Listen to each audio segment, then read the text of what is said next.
Hi everyone, welcome back to केमीजी world. Friend, कैसे हैं आप सब? आई होप आप सब अच्छे होंगे और आपकी स्टडी भी अच्छी चल रही होगी। फ्रेंड्स, केमिकल काइनेटिक्स के हमने कुछ इम्पोर्टेंट कॉन्सेप्ट्स और क्वेश्चंस को देखा था। आज भी हम इस वीडियो में कुछ इम्पोर्टेंट कॉन्सेप्ट्स को ही देखने वाले हैं। ठीक है, स्टार्ट करते हैं। सबसे पहली बात है कि हमें क्या है, केमिकल काइनेटिक्स में हमारे सिलेबस में first order, second order, third order reactions given है कि ये तो एग्ज़ाम में आएंगी। अब ये है कि आएंगे कैसे। अब देखिए, ऐसा तो नहीं होगा कि आपको फॉर्मूला ड्राइव कराएंगे क्योंकि ऑब्जेक्टिव क्वेश्चन है। तो देखिए, आपको क्या करना होगा, इक्वेशंस याद होनी चाहिए। ठीक है, और इक्वेशन याद कैसे करोगे आप? देखिए, इसके लिए एक जनरल फॉर्मूला होता है जो आपको ध्यान रखना है, आप नोट कर लीजिएगा। देखिए, ये concentration at time T 1 - n is equals to concentration zero time पर, यानी कि initial concentration 1 - n minus bracket 1 - n और इनटू में क्या है, के टी। ये फॉर्मूला आपको ध्यान रखना होगा। ठीक है, इसे नोट कर लीजिएगा। देखिए, कंसंट्रेशन ऑफ ए 1 - n। आपको एक बात ध्यान रखनी है कि सब में हर जगह क्या है, 1 - n 1 - n माइनस 1 - n, कहीं पे भी पॉजिटिव नहीं है। आपको ये बात ध्यान रखनी है। देखिए, अगर आपको एक बात और ध्यान रखिए, इससे ना फर्स्ट ऑर्डर रिएक्शन के लिए नहीं निकाल सकते हो आप, क्योंकि अगर n की वैल्यू 0 रखेंगे तो ये तो n की वैल्यू अगर 1 रखेंगे तो 1 - 1 0 हो जाएगा। तो इससे हम फर्स्ट ऑर्डर रिएक्शन के लिए इक्वेशन नहीं निकाल सकते हैं। इसके अलावा आप zero order, second order, third order किसी के लिए भी निकाल सकते हो। ठीक है, देखिए, जैसे हम जीरो ऑर्डर के लिए निकालते हैं तो n की वैल्यू कितने रखेंगे, 0। n कितना रखेंगे हम, 0। तो आप देखेंगे a 1 - 0 कितना हो जाएगा, a equals to a naught और 1 - 0 यानी कि 1 के टी, ये आएगा के टी, ये आएगा। अब रिएक्शन भी हमने क्या करी थी, हमने ये वाली पढ़ी थी ना। देखिए, ए नोट इधर है, ये इधर आएगा तो माइनस ए, और ये वाला इधर जाएगा इक्वल्स टू में, तो ये कितना हो जाएगा, के टी। ये वाली इक्वेशन हमने पढ़ी थी। ठीक है, अब अगर आप सेकेंड ऑर्डर निकालना चाहते हैं तो एन की वैल्यू कितनी रखी है, एन की वैल्यू रख देंगे हम 2। तो देखिए, जब एन की वैल्यू 2 रखेंगे तो 1 - 2 करेंगे हम तो कितना आएगा, -1, यानी कि ये आएगा A inverse equals to A naught inverse, और ये कितना आएगा, minus minus plus K T. इसका मतलब ये हो जाएगा 1/a equals to 1/a naught plus K T.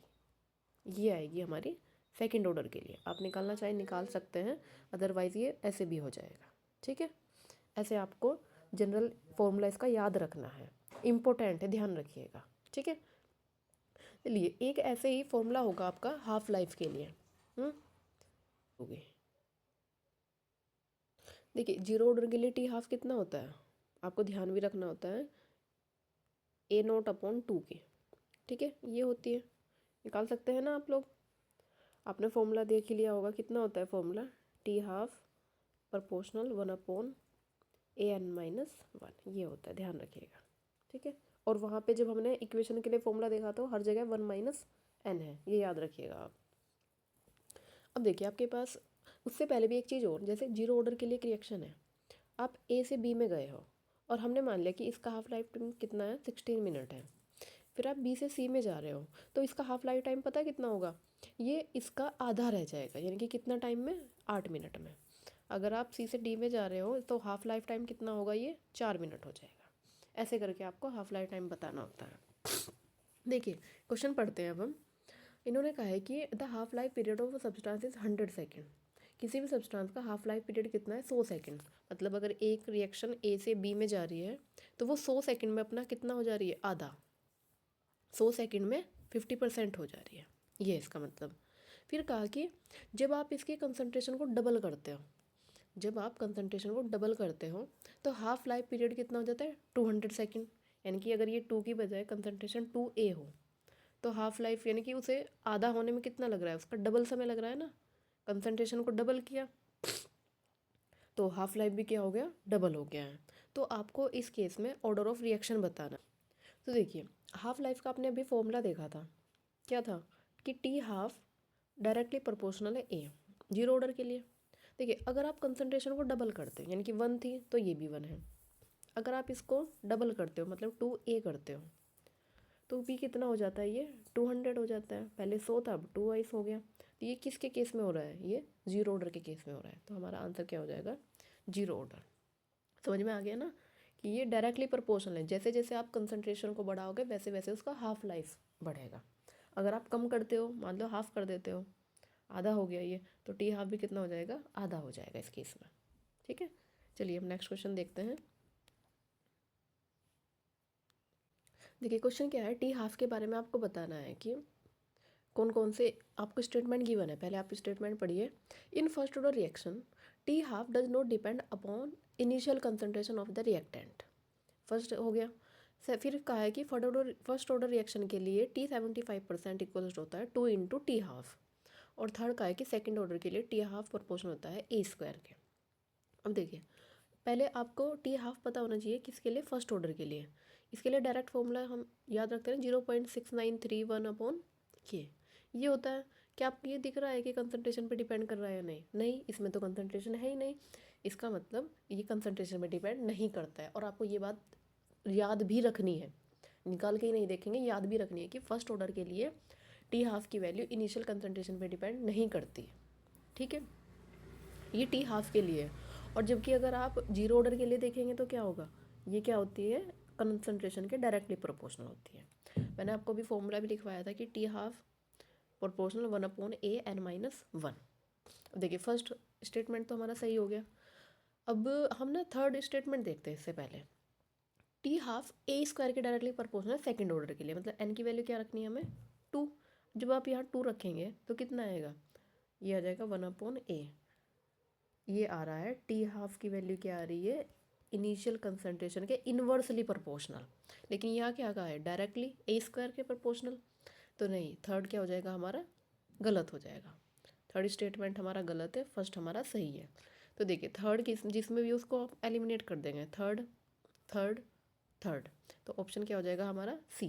लेकिन अब देख लेते हैं कि बी भी कैसे, किस वजह से सही है। अब देखिए, in first order reaction T 75%। आप ऐसा मान लीजिए कि ए से बी तक जाने में हमने इसके 4 स्टेप कर लिए। कैसे, ये यहाँ से यहाँ तक 25, आगे 25 यानी कि 50, और आगे फिर 75, और इससे आगे कितना हो जाएगा, 100% हो जाएगा। ये 0 था और ये यहाँ पे 100% हो जाएगा। अब इन्होंने कहा है कि T75 क्या होता है, T75 का मतलब यहाँ तक टाइम जितना लगेगा वो क्या होता है, ट्वाइस ऑफ 50%, यानी कि यहाँ से यहाँ तक का double, twice of T half. ये बताने कि ये सही होता है या फिर गलत होता है। अब आप एक बात देखिए, अगर मैं कहती हूँ कि 50% होने में, यहाँ से यहाँ तक 50% होने में मान लो 8 मिनट लगी है। तो अब अगर ये, अब इसका आधा कहाँ है, अब ये इनिशियल है ना यहाँ से, तो इसका आधा कहाँ है, यहाँ पर है ना। तो इसका भी क्या होगी, वो आधा लगेगा। मतलब ये कितना हो जाएगा, 4 मिनट लगेगी ना। अगर ये 8 मिनट है तो यहाँ कितना लगेगा, ये 4 मिनट लगेगी। अब आप खुद देखिए कि T75 कितना लग रहा है हमारा, लेट से 4 मिनट, सॉरी T75 में कितना लग रहा है, 8 मिनट। और टी हाफ हमने क्या कहा है, 4। तो क्या इसका डबल नहीं हो गया, हो गया है ना, 4 × 8। तो यही बात कह रहे हैं कि T75% क्या होता है, 2 इंटू T50%। ये आपको ध्यान रखना, स्टेटमेंट से ही करने होते हैं। ठीक है, आई होप आपको ये वीडियो पसंद आई होगी। अगर वीडियो पसंद आती है तो चैनल को सब्सक्राइब करें, वीडियो को लाइक करना ना भूलें।